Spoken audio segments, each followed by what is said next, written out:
Hello everybody. Today we're going to talk about how to complete your recommendation memo assignment. So let's get started with a brief overview. First and foremost, who are you? In this case, you are an intern at the company Hold Tight, which is a small manufacturing firm. It's important to keep your role as an intern in mind because this is a pretty important task that you've been assigned. If you do a great job and impress the employer, it's possible that you'll receive a job offer after the internship is done. Your purpose here is to recommend an app for project teams to your boss. This is really key. A lot of people miss this. Your job is very specific. You have to actually make the recommendation. So that means that you're not going to say, well, they're both great. You could go either way. You're going to be very direct in saying, this is the app that I recommend, and here are the reasons why. And just to put the whole thing in context, so what's the deal with this particular assignment? Even though the employees are using mobile communication devices, i.e. phones, Witten doesn't think that they're using them very effectively. She wants to explore using a bigger picture type of app to aid the teams in working together, something where files can be shared, meetings can be had, and it's just easier to keep track of who's doing what and if they're doing what they're supposed to be doing.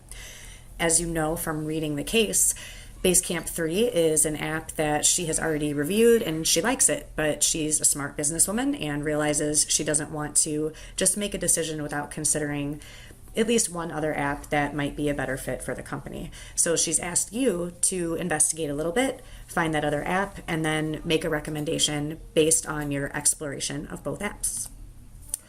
So what do you need to do? 4-step process. Number 1, you're going to be writing a recommendation memo to Witten. So this is our first real heavy writing assignment that we're doing. Everything else has been, revising, a little bit of light writing or describing your figures and your captions. This is definitely getting into the nitty-gritty of how do we write in a technical environment. Everything that we've learned you should keep in mind. We want to have short, concise sentences, keep your paragraph lengths in mind, and I'm going to give you a couple other tips once we get to the end of this PowerPoint, so I won't continue there. Number 2, within your written recommendation, and I already emphasized this, but I will again, make sure that you are recommending the specific app. Number 3, support your recommendation by discussing and evaluating the features of both apps. So what this really means is that you're going to select about 4 to 5 different criteria wherein you can compare and contrast the different features of both apps to determine which one is better across the board. So step 4, this is step 1, so these are kind of backward. Step 4 is what strategies can you use to accomplish this task? Everything really is based upon selecting good criteria. So what I suggest is that you start with Basecamp 3. You'll download that and just explore it. Play with the app a little bit, see what it does, see what its features are. Why are we starting with Basecamp 3? Because that's the one that's given to us, and we already know that Witten likes it. So we want to start there, and that will give us an idea maybe of why she likes it. What kind of features is she looking for? So once you have downloaded Basecamp, what I would do is actually just make a little list or bullet points of the key features that I'm seeing present in the app. And then also think about which are the most important, because the app's going to have way more than 4 to 6 or 4 to 5 features. So you want to kind of get a good list of all of them going and then decide which ones are going to be the most important given the context of the assignment given to you by Witten. One thing that some people overlook, it's not really a feature of the app, but the price point. So price point is important. You want to, take a look. What about, how does the free version of Basecamp 3 compare to the paid version? Do they need the paid version? And then when you explore the other app, you'll want to look at pricing too. So there's no set criteria that you guys have to use for this assignment, but everybody really should include pricing as one of your 4 to 6 criteria. So step 2, find another app that's similar to Basecamp 3. Little tip, if you just Google apps like Basecamp 3, you're going to get a whole list of them. So that's the easiest way to figure that out. Don't choose a really terrible app that has 2 stars and it's just really obvious and not even worth your time to do the comparison. Choose something that is pretty decent, and also don't choose something that won't work for what Witten wants. You want it to be a comparable app. So we don't want to compare apples to oranges. We want to compare Honeycrisp apples to Granny Smith apples, right? So we're keeping it in the same house. So setting up your memo, a couple of really key points. Make sure that you're direct. Your recommendation and your criteria should be stated clearly in the first paragraph. So something like this. I'm strongly recommending that we use Basecamp 3 because it is the strongest in terms of its pricing, its storage, and several other criteria. I'm not going to give you all the criteria, right? So you just want to open up with exactly the information that she wants. And the reason for this is because even though we're providing her with our justification and the comparison and contrast between the two apps, she may not feel like sitting down and reading the entire thing right away. She might want to just know which app you recommended and get moving with it. So that's why it should be presented right in the first paragraph. She can get right to the point, and then if she wants to, set it down and read over the rest of it later. As far as headings, because you definitely want to break your memo up into nice little chunks, you want to use the criteria for your headings. That's simply what makes the most sense. You can have other headings as well and even subheadings, but definitely think in terms of organizing everything by the criteria that you choose.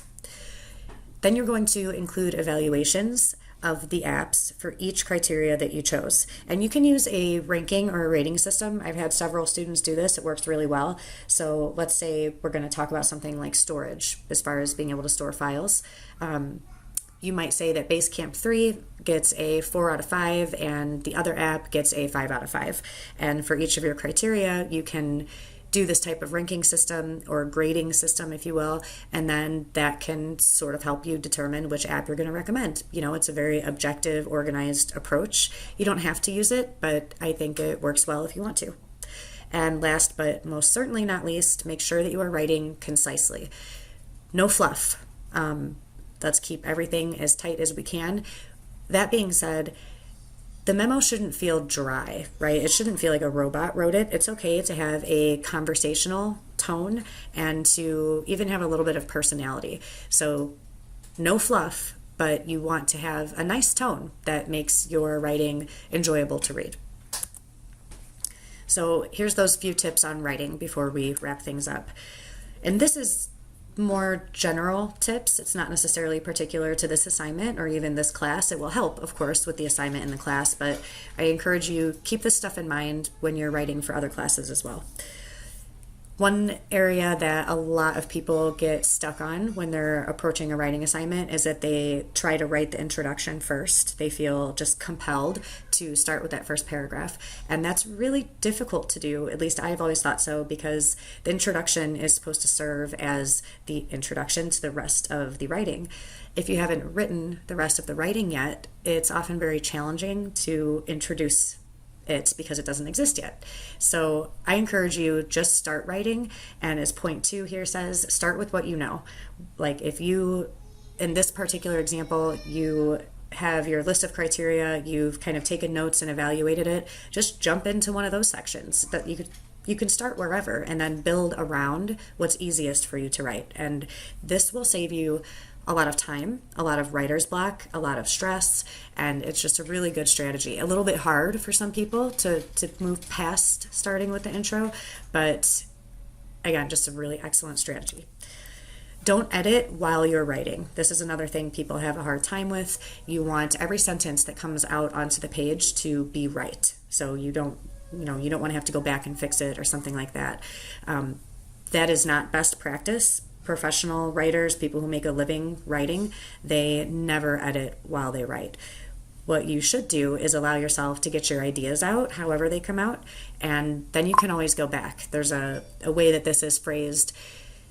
It's called the updraft and the downdraft. And we start with the downdraft. We just get all of our ideas down, and then we revise it into the updraft. So we fixed it up. So get the ideas down and then fix everything up.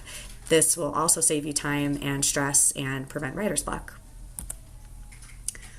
This one is pretty clear with this assignment, and not every class that you have is going to want you to use headers and bullet point lists, but I think that when you can, even if your final assignment cannot have headers or lists, I think that it makes a lot of sense to start your draft that way.